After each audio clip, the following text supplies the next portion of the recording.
On va parler avec Sophie Ovington. Elle est la vice-présidente de la Coalition des motocyclistes du Québec et porte-parole du mouvement à la défense motocycliste du Québec. Madame Ovington, bonjour. Oui, bonjour. Alors, Madame Ovington, c'est toujours la même demande. Là, vous estimez que vous payez trop cher pour les immatriculations et les assurances de la SAQ. Effectivement. Dans le fond, moi, ce que je veux vous dire, c'est que nous, ce qu'on demande, c'est qu'on revendique un traitement juste. Si on se souvient bien, à l'époque, la loi de Mme Payette avait été faite dans un principe de loi sociale, un peu comme ce qui se passe au niveau de l'assurance maladie. Malheureusement, en 2006, le gouvernement qui était là à l'époque a dénaturé un peu la loi en mettant une catégorisation, en faisant une catégorisation au niveau de l'assurance corporelle sur justement faire des amendés par rapport au motosport, par rapport au spider, par rapport à toutes sortes de motos. Donc, suite à ça, il y a eu des hausses faramineuses.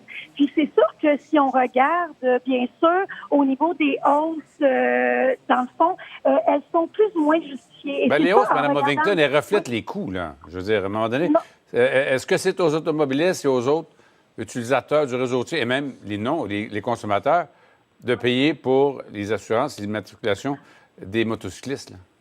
Si vous me permettez, dans le fond, je vais vous expliquer un petit peu comment ça se passe. Quand il y a un accident qui implique moto et auto, donc dans 65 des cas, comment ça se passe? C'est qu'il y a deux fonds scindés. Il y a le fonds des motocyclistes et il y a le fonds des usagers auto de la route. Donc, on parle d'un fonds qui est subventionné par 200 000 motocyclistes versus un fonds qui est subventionné par 5 millions d'usagers automobilistes. Dans le cas du no-fault, c'est 50-50. Donc, même si on considère que l'accident est pour les deux personnes, on parle d'un prorata qui est égal. Mais en même temps, Mme Ovington, je comprends ce que vous me dites, Mme Ovington, mais il y a une autre réalité où ça, c'est un fait, là, c'est que les études montrent qu'une personne qui est à moto, qui a un accident de la route, là, les frais d'hospitalisation sont toujours plus onéreux pour quelqu'un à moto à cause de la nature même de l'activité, une personne qui est plus vulnérable que dans un véhicule. Alors, il y a une certaine logique à ce que les motocyclistes payent plus cher à ce moment-là, non? Je suis d'accord avec vous, oui, mais de là à avoir des hausses, quand la SAC met des trop perçus à toutes les années, il y a un questionnement à avoir. Puis si on regarde au niveau, oui, on parle d'une assurance corporelle, mais il y a aussi une assurance corporelle qui est mise sur le permis et également sur les assurances de nos immatriculations. Mais en même temps, Mme Ovington, en fin de semaine, vous nous faites cette manifestation-là, puis je regarde les chiffres, là, 3 accidents de moto en fin de semaine, dont un des conducteurs accident alors qu'il roulait sur une seule moto, en faisant ce qu'on appelle dans le jargon là, un wheelie. Oui, c'est sûr qu'il y a toujours des motocyclistes qui n'ont pas les comportements. Je comprends, on dit ça à chaque fois, mais c'est la réalité pareil, là. Non, mais là, on parle d'un cas isolé. Par contre, si vous prenez le temps de regarder les statistiques, vous allez voir que, contrairement à ce qu'on pense, il y a une augmentation des motocyclistes, mais les accidents sont stables. Donc, dans le fond, il n'y a pas plus d'accidents nécessairement et il n'y a pas plus de décès sur les routes.